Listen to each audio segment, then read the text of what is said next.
Government has shed more light on what it's doing to assist the families of the victims of the Nigeria building collapse. A group of cabinet ministers will manage the impact of the tragedy.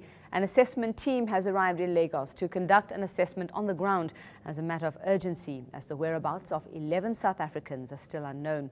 For the latest now, we crossed our East Africa Bureau Chief, Robin Creel. She's in Lagos for us this morning. A very good morning to you, Robin. As far as we know, the last word was that 10 South Africans have been positively identified. Do we know what efforts are underway to identify the rest of the South African victims there? Good morning, Yuveka and Dan. It's been pretty tough, I believe, for the South African team that landed on the ground to essentially help South African citizens who survived this horrific ordeal, but also help those family members who lost loved ones or whose loved ones are missing or indeed positively identified, as you said. And how they were positively identified, at least according to government, is that they were found with their ID documents or passports on their person. That's how everyone knows that they were indeed South African and has linked them to being part of the number of 67 who were killed in total.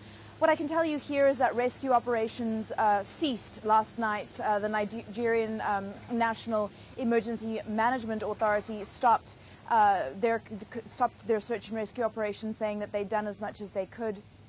Yuveka, and also that it would now be handed over to Lagos State. Lagos State will also be handling autopsies and any forensics such as DNA checking and things like that. Yesterday, quite a frustrating day for those involved in the rescue and those involved in obviously the recovery and trying to positively identify through DNA and fingerprinting some of these experts from South Africa on the ground. They struggled to gain access, we understand, to hospitals and mortuaries. It took a lot of, I guess, from a higher level, interference from the South African government talking to the Nigerian government for them to finally be allowed access to some of these sites. Also visits to hospitals by South African officials. They visited the site as well. Their disaster management experts assessing the site and sitting down with the church officials on exactly how this happened, but still a lot of unanswered questions here in Lagos as to why this building came down and indeed why it's taken so long for any information to really filter out. Yeah, Robert, that seems to have been one of the difficulties from the start, since this tragedy actually happened a week ago. It's been a week since this happened, and we understand that there are all kinds of red tape, if we were to put it that way, for everyone involved in trying to get information about anyone in this tragedy. Exactly, Yuveka. For journalists, it's been very difficult. In fact, a number of South African journalists have been told that their visas will take more than a week, and I believe this has something to do with the visa restrictions South Africa put on Nigerian citizens and some of the African countries around the world a few months ago. And this is sort of a tit-for-tat spat, as it were. There's also been a lot of red tape for aid workers. Gift of the Givers yesterday struggled to gain access to hospitals to try and meet with survivors, many of whom are missing loved ones and have no idea where their loved ones are. They struggle to gain access to those hospitals to talk to South Africans, and it wasn't until government intervened and talked to the Nigerian government that they were allowed access to some of those places. Not only that, but you can imagine somewhere here like Nigeria, it's incredibly chaotic. There's terrible traffic, so getting from one place to another takes hours, not minutes, as well as the Ebola problem.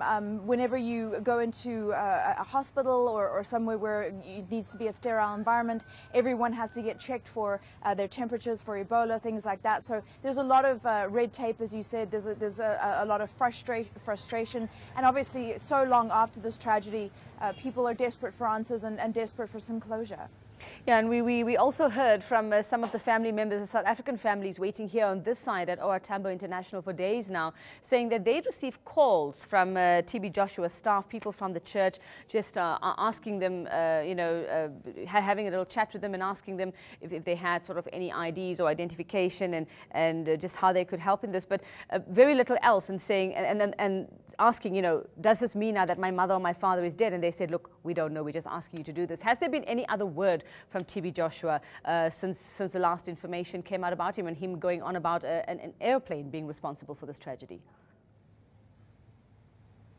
Yes, a bizarre statement released by his church yesterday in which they blamed They essentially blamed this collapse on a strange aircraft they claimed was hovering above the church and above TB Joshua's house. Now, it is very close to the airport there, so that may have accounted for any aircraft being above the church, but indeed we have yet to ascertain if that was indeed the case. However, no eyewitnesses ever reported anything untoward about the collapse. If anything, there have been several local news and international news reports that stated that the building that collapsed was under construction and was having more floors put in, despite the fact that it was full of people. But the scene being managed extremely tightly by the synagogue, Church of All Nations, the church that TB Joshua belongs to, and even South African government commenting that the church was being uncooperative with them as they were trying to initially gain some kind of information about all these South Africans who have allegedly perished in this terrible tragedy. I believe that the relationship has smoothed out now, and that they were in meetings all day yesterday, so we'll have to see what results of those. Thank you very much. That's Robin Creel, our East Africa Bureau Chief. She's in Lagos. We'll catch up with her hourly here on Morning News Today.